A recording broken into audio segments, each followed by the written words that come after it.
घेऊन बसायचा, माणसाने आयर लिहायची आणि त्याच्या अगोदर लग्नाच्या अगोदर बायांनी लुगडे बिगडे आणले, गावात मिरवायचे महाराज. सोहळा चांगला होता का नाही? ह्या 5-6 वर्ष आणि चांगल्या चांगल्या गोष्टी लोकांनी बंद केल्या महाराज. लग्नांमधले आहेर बंद केले तुम्ही, हे चुकीचं आहे महाराज.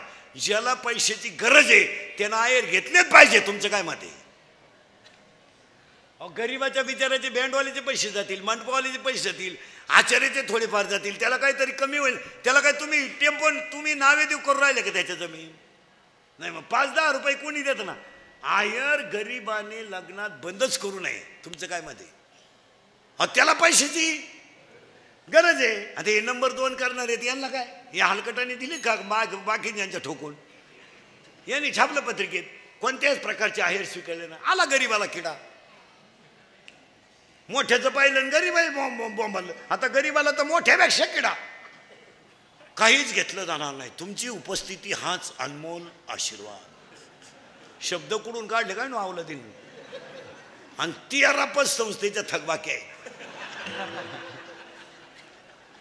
अरे मग गरीबाचेच 10-5 रुपये आहेर घेतलं तर निदान एखादी वस्तू कमी होईल. काय महाराज, आम्ही लहान असताना पूर्वी 10वा झाला का 10व्यात दुखटं घ्यायचं महाराज. त्या गावातल्या नाव्यानं वारुळी देऊन तो दुखटा पुकारायचा. पद्धती महाराज चांगल्या होत्या, पण या लोकांनी बंद करून टाकल्या. खरी पद्धत होती, गरिबांना आहेर घ्यायला पाहिजे. अजून सावध व्हा तुम्ही. ऐकू नका कोणचं. घ्या, तुम्हाला लागते ना आम्हाला द्या, पण घ्या. विनोद नाही महाराज, पण त्यामुळे एखाद्या गरीबाचं काम होईल. लोकांनी या चांगल्या चांगल्या गोष्टी वजा करून टाकल्या. ती नवरी जर चालली पाठी घेऊन तर ती पुरीची आई एसटी जवळ तिला म्हणायची इकडे. शब्द पहा कशी होती. अडाणी बाई इकडे, तुझा आमचा संबंध संपला. पोटभर खायचं आणि रात्रंदिवस कष्ट करायचे. तक्रार जर आली ना, तू ये आणि मी ये. शिकेल होती का बाई? शिकेल होती. कशाला पोरी येडेवाणी करील? या 10 वर्षापासून पुरीची आई स्पष्ट पुरीला सांगती, एखादा महिना बघ, सगळ्यांचा अंदाज घे, नाही तर पाहुणा इकडे घेऊन ये. तो कांदे वाटणं करीन, पण पोट भरील, पण तो शान मारायचा नाही.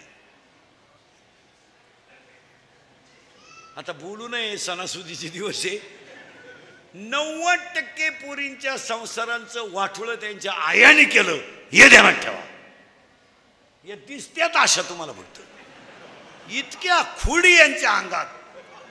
कोणती कीर्तनात बाई बसेल तिला म्हणा बोटवर कर, फक्त 4 दिवस तुझ्या पोरीचा आणि तुझा फोन नाही. अशी कोणती बाई आहे बोटवर कर बरं, मी सत्कार करतो. कर फक्त बोट तू वर, सत्कार करतो तुझा इथे. जाऊ दे, माझं आजचं पाकिट सुद्धा तुला देतो, कर बोटवर. फक्त तुझ्या पोरीचा आणि तुझा 4 दिवस फोन नाही. अशी कोणती आई आहे, कर बोटवर. काम नाही का तुला काही? तिकडं कांद्यात मर ना, चिंगड्या निवड ना. काय काय कर तुला पोरीच्या घराचं? प्रारब्ध आहे महाराज. कशाला डोकं लावायचं? आणि काय इचारिती बरं? इचारिती काय? हरिपाठातलं इचारिती काही? जीवली का? जीवली का?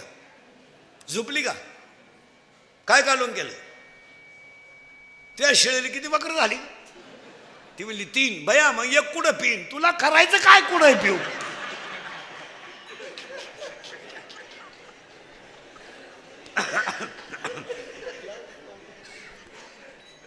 जर आजपासून महिला मंडळ पुरीच्या घरी डोकं लावलं, तू कशावय लिहून घे, यंदाची दिवाळी खात नाही तू.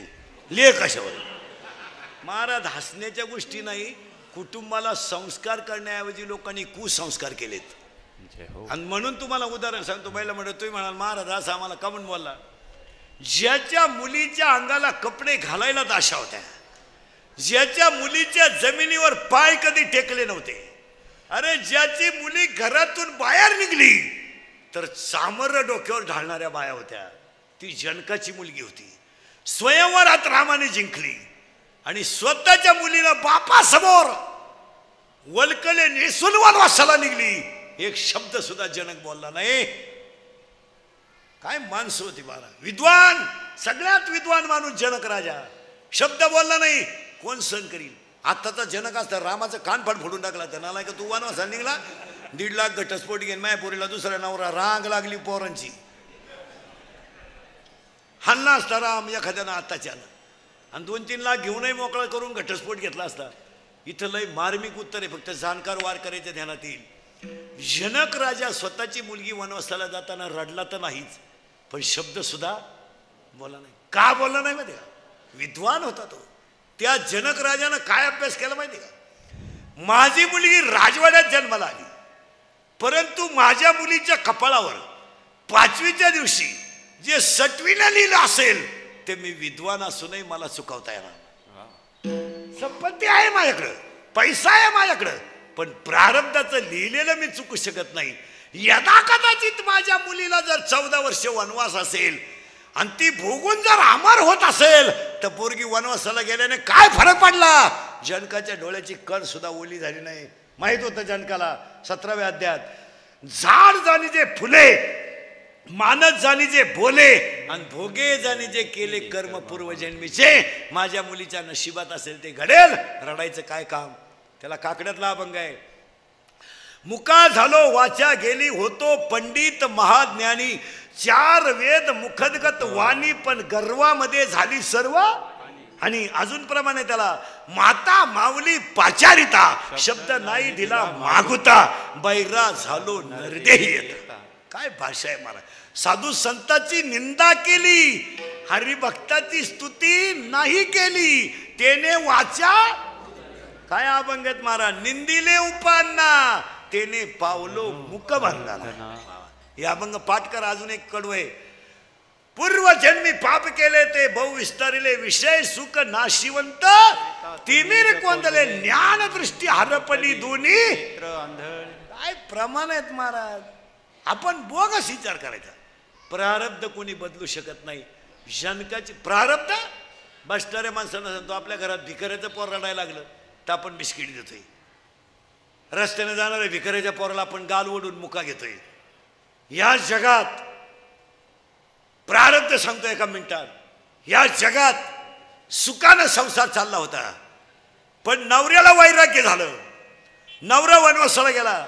महिला मंडळ 1.25 लाख प्रदक्षिणा, 1.25 लाख प्रदक्षिणा हळदीतल्या पिंपळाला माझा नवरा परत यावा म्हणून घातल्या. 1.25 लाख, 1.25 लाख प्रदक्षिणा घातल्या हळदीच्या पिंपळाला. आणि विठ्ठलपंत घरी आले. 4 मुलं झाली. महाराज, जगातल्या एकाही माणसानं त्या पोरांचा गाल वाढला नाही का मुका घेतला नाही. काय दिवस आहेत महाराज. बायकोने नवऱ्याने संन्यासातून येऊन ग्रस्त आश्रमात आला. इथं संन्यासी बाया ठेवता तरी काही होईना. तुम्ही बारीक अभ्यास करा महाराज. महाराज ज्याला एक बायको आहे आणि 40% कीर्तनकारांना 2-2 बायका आहे, असं काय कर तुम्ही? काही नाही तर तिचीच बहीण केली. नको ताण कुठं वाड्यात झाला. जरा डोकं खाजवा, तुमचं डोकं बंद होईल आपलं कीर्तन ऐकलं. त्या मुलाला, अहो साधी गोष्ट आहे, आपल्या घरी शेतात कामाला बाई कांदे लावायला, तिचं पोरग झोळीत रडत आहे. आपण पटकन तिची दोरी वडीत नाही, झोळीची वडीतो, त्याला पटकन खायला देत नाही. काय पाप केलं तो ह्या पोरांनी?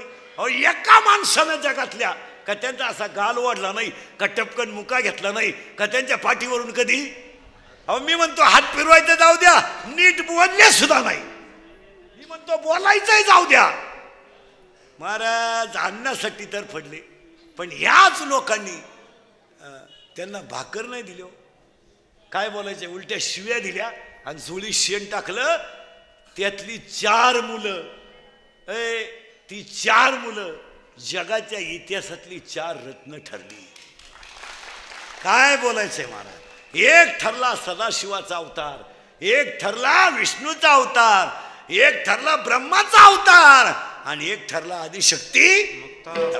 अरे एक ठरला जगाची आई, एक ठरला विश्वाचा तो गुरु. विश्वाचा गुरु. निवृत्तीनाथ गुरु नाही आहेत, ज्ञानदेव गुरु आहेत. ज्ञानियांचा राजा गुरु, पण निवृत्तीनाथ गुरु नाही आहेत, विश्वाचा तो गुरु आहे. अख्ख्या विश्वाचे गुरु ठरले स्वामी निवृत्ती दाता. काय बोलायचं मला. कोणत्याही माणसानं यातना सण केल्याशिवाय तुम्हाला देव पण येणार नाही. असं चालतं का? पक्वा शिकायचं म्हणजे प्रॅक्टिस नको का? येळभर बोंबलं तिंडतो सकाळी वाजितो, असं कुठं चालतं का? ते गायन करायचं म्हणजे गायन करायचं म्हणजे रियाज केला पाहिजे. कीर्तन करायचं म्हणजे रोज अर्धा तास पुस्तक उचकलं पाहिजे. तिथं मी असो नाही तर माझा बाप असो नाही तर आम्ही दोघंही सांगत असो. हे असं मेमरी कार्ड आणि पेन ड्राईव्ह पाठ करून तुमच्या बापाने कीर्तन पाहिली होती का? असं कुठं चालतं का ह्या बाईचं तंगडं त्या बाईला जोडायचं आणि त्या बाईचं तंगडं ह्याला जोडायचं? नाही नाही नाही, त्या गोष्टीला साधनाच पाहिजे. तुमचं काय मत आहे?